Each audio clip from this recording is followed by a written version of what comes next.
So I recognize the time and attention of everyone here in this room. So let me just be very brief to say, first, of course, thank you so much for having me here. The National Council, we're a membership-based NGO founded in 1972, and most importantly, we're neutral on legalized gambling. The principles, and all this information is in the slides, which will be on the website. So these principles are important, but what I'd like to do today is to talk a little bit about these three key questions in responsible gambling that we've been discussing all day. And so one on the policy side. Often as the advocate for problem gamblers, I come before audiences like this of government and regulators and operators and civil society, and I come here to urge you to do more.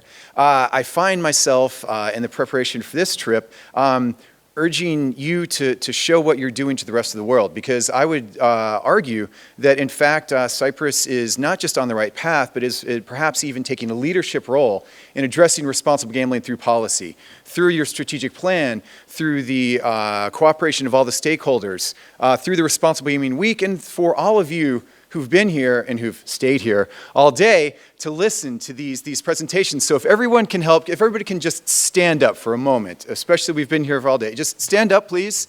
Everybody stand up, just very quickly, and good stretch. But give yourselves a hand for being here for this second Responsible Gambling Week. Yes, please. Because this is exactly the sort of thing that I would urge all of your colleagues to do. Well, please sit down. This is what I have spent the last 25 years in the United States urging our states to do. This is exactly the sort of thing that we want to take back to the United States and around the world to say, here is a fantastic way to do responsible gambling. We've talked a lot today about technology, and I will focus on one key aspect of technology, and that is to make sure that we use it to do good nudges and not bad nudges. And let me just give you one example of perhaps a bad nudge. I don't know if you can see the slide in detail. This is from MGM, one of our largest worldwide casino companies. This is a board at a roulette table in their newest casino property right outside of Washington, D.C. Now, those of you with very sharp eyes can see on this roulette table, there's hot numbers, cool numbers, statistics, what's good and bad. Now, unless the roulette wheel was literally on a slope like this, that is information that is true, but is very, very deceptive. It's incredibly misleading to say this red 17 is a hot number.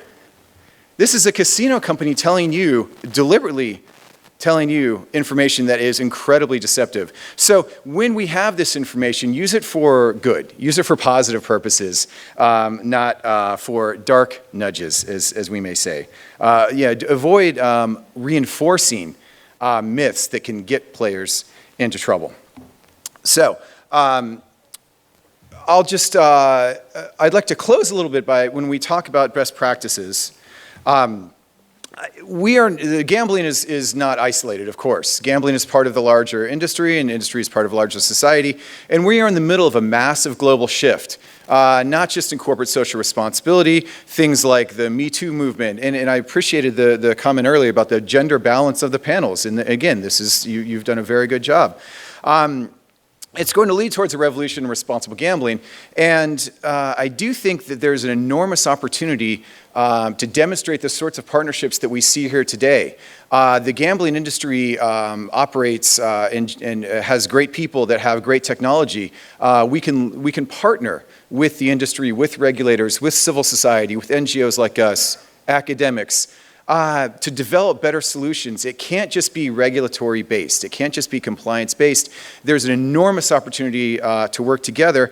And again, I think this is an example of exactly the way that we're trying to get everyone else to do. So perhaps it's maybe because you started fairly recently, but again, I came here to teach a little bit, but I find myself learning much more than I can teach, because I think this is a tremendous example of how you can play a leadership role in helping everyone else determine what best practices is, because we don't know yet. Best practices are an emerging, constantly evolving discussion, but I'd like to say that the discussion has been brought to a higher level by everyone here in this room. And so I thank you again very much for the opportunity to learn from you and bring that learning back to the United States through the National Council on Problem Gambling.